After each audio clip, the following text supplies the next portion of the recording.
ton enfance? Ouh là là. J'avais peur que mes parents meurent.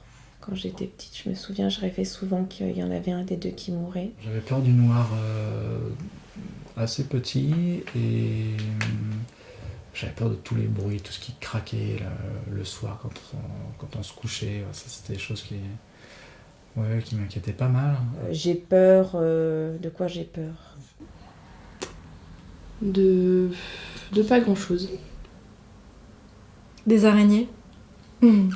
J'ai pas trop peur de l'avenir, parce que je me dis que...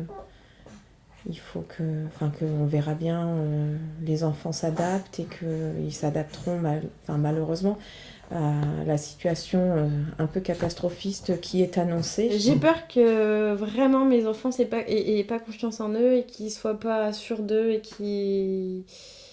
et que ça soit difficile pour eux d'affronter la vie. Timothée, il a 11 ans, il a peur de la mort. Il se pose beaucoup de questions sur la mort en ce moment. Toute la difficulté, c'est d'arriver à, encore une fois,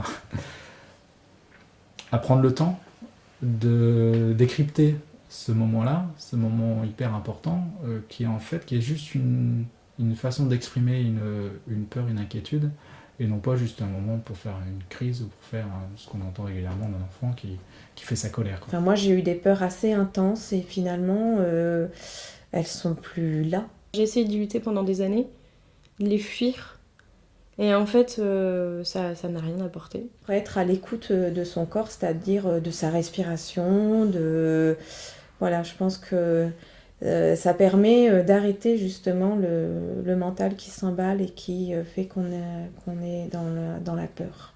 Ces peurs-là, il faut qu'on construise quelque chose avec, et non pas qu'on aille contre. Il ne faut pas qu'on soit en réaction, à mon avis, vis-à-vis de ces peurs, mais qu'on construise avec. Je pense qu'on peut guérir de nos peurs, oui. Je pense pas que c'est une maladie. De quoi j'ai peur, oui.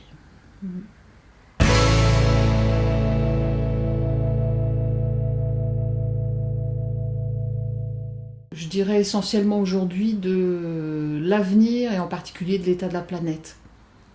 Et donc de notre capacité à nous, les humains, de rester vivants et de rester et de garder la planète vivante aussi, quoi. Les chiens.